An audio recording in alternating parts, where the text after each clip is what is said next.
Pemirsa, mencari pendamping yang tepat untuk para baca pres kini menjadi perhatian utama masyarakat untuk memilih di pemilu 2024.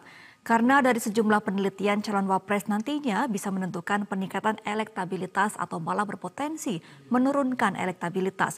Untuk membahas hal tersebut kita sudah terhubung dengan Direktur Eksekutif Poltreking Hanta Yuda. Selamat pagi Bung Hanta. Ya, selamat pagi.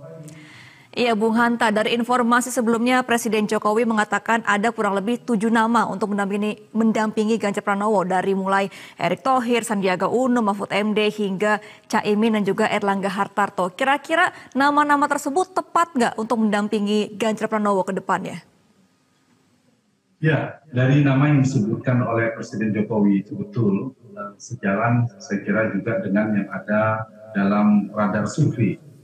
6 nama terutama, karena yang disebutkan 6 nama itu kan terakhir itu nama Pak Prabowo, saya kira karena ditanya oleh media, oleh rekan-rekan media, lalu Pak Jokowi merespon. Sebenarnya ada 6 cawapres, karena kita masih meletakkan Pak Prabowo sebagai capres, yaitu ada Erick Thohir, Ridwan Kamil, Sandiaga Uno dan seterusnya.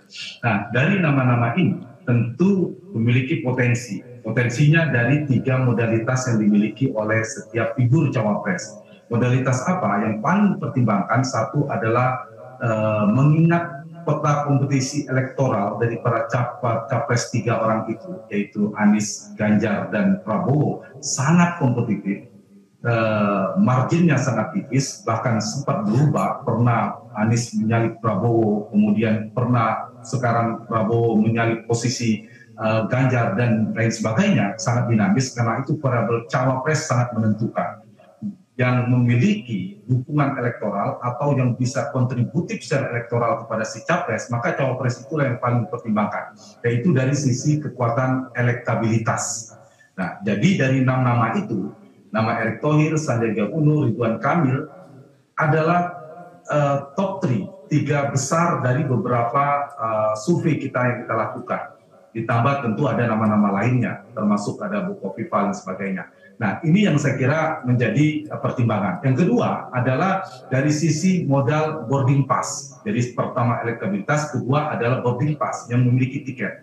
Cawapres ini juga punya link, punya jaringan yang kuat ke partai-partai. Dari nama yang disebut Pak Jokowi misalnya, Partai Amanat Nasional itu kerap sekali menimang-nimang menyebut nama Erick Thohir. Kemudian Sandiaga Uno kita tahu dalam beberapa hari ini cukup deras manuver politiknya, kemungkinan akan berpindah berlabuh ke P3.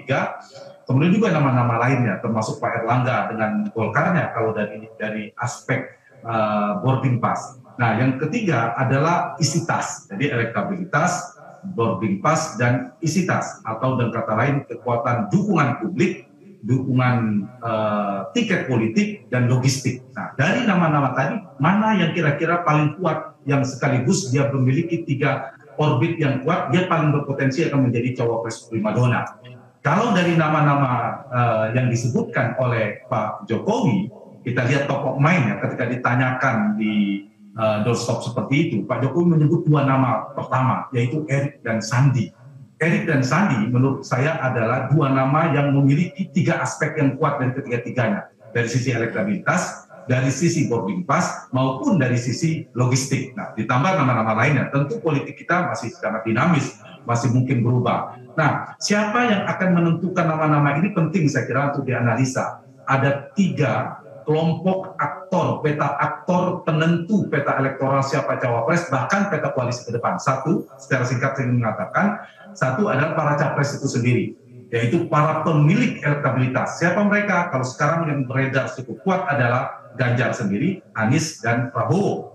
Yang kedua adalah pemilik boarding pass. Siapa mereka? Para play-to-player, ketua umum partai politik. Ada 9 partai parlemen. Mereka yang akan menentukan utak-atik posisi cawapres. Dan yang ketiga yang paling menentukan urutannya capres. Belum tentu mereka yang paling menentukan. Yang kedua adalah para pemilik boarding pass, ketua umum atau veto play partai. Nah, ini yang ketiga, para kingmaker penentu. Kingmaker penentu ini adalah 3 aktor utama. Kingmaker dalam peta politik 2024 yang akan menentukan pendulum politik yang sejatinya nanti akan bergeser kemana, siapa cawapres dan seterusnya. Mereka adalah saya istilahkan patron politik 2024. Mereka bukan sekedar ketua umum atau tidak mencalonkan, mereka adalah orang yang memiliki otoritas. Jadi yang pertama pemilik elektabilitas 3 orang capres, kedua ada pemilik boarding pass para ketua umum, yang ketiga pemilik otoritas yang melampaui yang mereka yang poin 1 dan 2. Mereka 3 orang. 1 Megawati Soekarno Putri, ketua umum PD Perjuangan dalam hal ini dalam kubu Ganjar. Yang kedua adalah Joko Widodo, Presiden Jokowi dengan otoritas yang dimilikinya. Dan ketiga adalah Pak Surya Paloh. Surya Paloh, Jokowi, dan Megawati menurut saya 3 aktor yang paling kuat dalam peta politik konstelasi politik hari ini yang akan menentukan pendulum kemana. Mereka patron dalam teori yang bisa masuk sebagai patron politik yang memiliki 3 hal, yaitu memiliki kapasitas, 3 ini bobot politiknya cukup tinggi. Yang kedua adalah memiliki link atau jaringan kekuasaan yang sangat kuat, dan yang ketiga resource, memiliki sumber daya politik yang kuat. Nah, 3 orang ini saya kira akan menentukan juga apakah akan menjadi 2 blok politik bipolar atau tripolar kekuatan kutub-kutub politiknya. Nah, baru kita bicara siapa cawapres yang keluar, jangan-jangan bukan ditentukan oleh Ganjar, bukan oleh Anies, dan bukan oleh Prabowo, tapi ada aktor-aktor lain yang sangat berpengaruh dalam menentukan peta konstelasi cawapres ke depan. Oke, kalau tadi yang Bung Hanta sampaikan bahwa untuk politik dengan yang paling senior begitulah ya, ada Megawati mengusung Ganjar, kemudian juga ada Surya Paloh dan Nasdem mengusung Anies Baswedan. Nah, kira-kira Prabowo Subianto ini akan ikut patron siapa nih, Bung Hanta? Apakah mungkin dari Prabowo dan juga Anies akan kembali menarik Sandiaga Uno, karena sebelumnya dua-duanya pernah menjadikan Sandiaga Uno sebagai calon, waktu itu juga calon wakil gubernur dan juga calon presiden sebelumnya begitu? Sebelum PD Perjuangan mengumumkan Ganjar, kita tahu Pak Jokowi sebagai aktor politik kingmaker yang saya katakan tadi itu kan cenderung ke Pak Prabowo. Karena itu tren surveinya Prabowo kan naik. Kemudian Ganjar karena ada dinamika politik batalnya Indonesia menjadi tuan rumah 20, kemudian mengalami penurunan. Nah, kalau kita perhatikan ini masih terbelah. Meskipun secara fakta politik PD Perjuangan, Pak Jokowi adalah PDIP, tapi kita tahu bahwa Pak Jokowi juga memiliki kedekatan dengan Prabowo. Karena itulah saya mengatakan peta Prabowo akan menginginkan peta politik seperti apa. Kalau paling diinginkan yang bertarung adalah orang-orangnya semua. Tapi kalau sulit dilakukan, ada kemungkinan misalnya dengan kekuatan Anies Baswedan cukup kuat, maka bisa jadi ada upaya untuk menyatukan 2 kekuatan besar, dan dalam istilah koalisi besar itu Prabowo dan Ganjar. Tapi problemnya kedua-duanya belum tentu ingin menjadi cawapres. Nah, yang ketiga, kalau kemudian tidak bisa menyatukan, ini kemungkinan kan akan ada 3 poros, yaitu porosnya Ganjar, porosnya Anies Baswedan, dan porosnya Prabowo Subianto. Ketiga-tiga ini saya ingin menjawab pertanyaan tadi, ya bisa jadi akan bertarung sejatinya nanti Pilpres akan berlangsung dalam 2 putaran. Di putaran kedua nanti akan ditentukan siapa yang akan bertarung, itu pasti Pak Jokowi tanda petik akan terbelah. Jadi paling aman dalam hal ini saya lihat Pak Prabowo belum bisa dilepaskan dengan Jokowi sebagai salah satu kekuatan kingmaker tadi.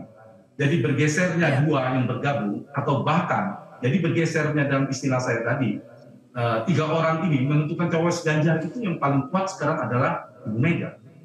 Yang menentukan cawapres Anies Baswedan tanpa mengurangi pengaruh Pak SBY dan PKS adalah Pak Surya Paloh. Begitu juga di Prabowo. Kalau Prabowo masih memiliki kedekatan yang cukup dengan Pak Jokowi, maka peran Jokowi menentukan cawapres Prabowo juga cukup besar. Nah, dinamika ini yang saya kira yang akan sangat menentukan ya dinamika ke depan. Kalau misalnya akhirnya ini ada 2 kemungkinan. Apakah Prabowo tetap dekat dengan Pak Jokowi, berpasangan atau tanpa berpasangan dengan Ganjar dengan sendiri, artinya Pak Jokowi akan berada di 2 kutub politik, dua polar politik, 2 kubu, 2 koalisi besar yang terpisah, yaitu Ganjar dan Prabowo, atau Pak Jokowi akan berhasil menyatukan 2 kekuatan ini. Sama, kalau misalnya Pak Surya Paloh mengubah haluan politiknya bersatu dengan Pak Jokowi, ini misal saja, itu akan berubah peta konstelasinya. Jadi sederhananya kita itu tidak dibelah menjadi 9. Sekarang itu lebih menyederhanakan menjadi 3. Pun dinamika politiknya cukup kencang. Melihat peta dinamika politik elektoral ini juga sangat berparu. Kalau saya lihat yang pertanyaannya kan arahnya kemana ini setelah ini. Saya mencatat ada 5 ya, pergeseran koalisi itu dikaitkan dengan 5 variabel. Satu, dinamika elektoral capres sekarang ini. Pemilu kan 9 sampai 10 bulan lagi. Jadi kalau ada capres di antara 3 itu mengalami penurunan atau degradasi secara elektabilitas elektoral, maka bisa jadi dia terkonfirmasi atau terkonfirmasi tidak jadi maju atau menjadi cawapres. Jadi tergantung dinamika Baik, ini. Bung Hanta, maaf harus saya potong. Dari ketiga capres nih, Ganjar, Prabowo, dan juga Anies, dengan tiga-tiganya memiliki elektabilitas yang tinggi, ada nggak kira-kira yang mau menurunkan ego untuk menjadi cawapres dari masing-masing calon ini? Karena kan dibandingkan dengan 6 nama yang disebut Jokowi ini, sangat jauh elektabilitasnya dibanding 3 nama ini.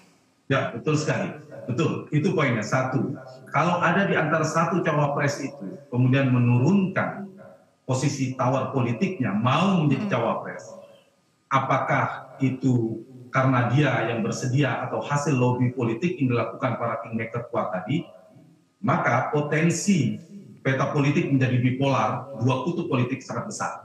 Jadi faktor menjadi 3 atau 2 polar itu tergantung pada tadi, dinamika capres. Kalau tiba-tiba dari 3 yang kompetitif ini tinggal 2 yang kuat, 1 melemah, itu kemungkinan akan menjadi 2 kutub dan 1 akan menjadi cawapres. Faktor yang kedua ada resultante atau hasil kerja dari lobby politik para kingmaker.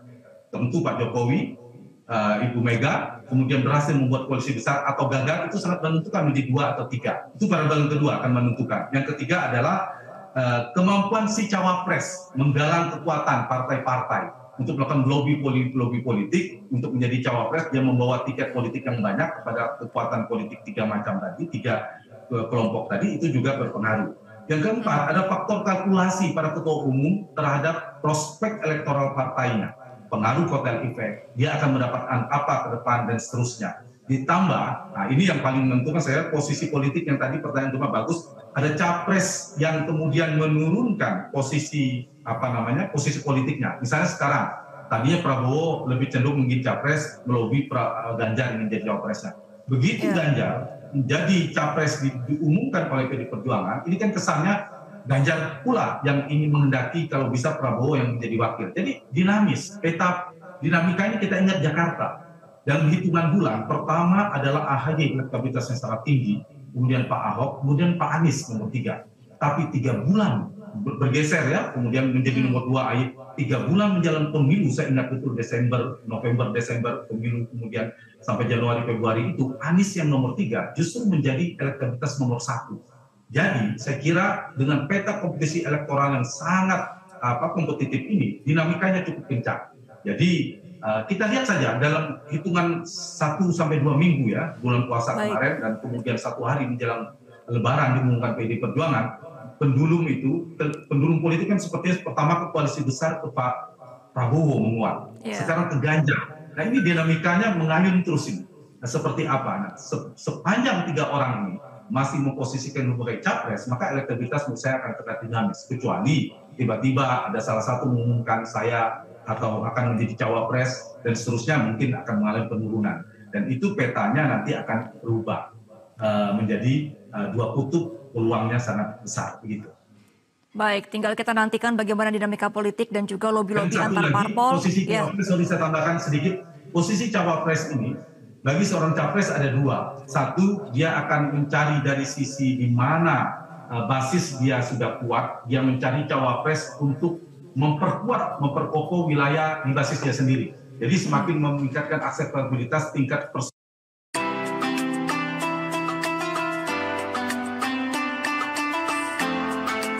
karena dia punya basis yang sama, semakin kuat.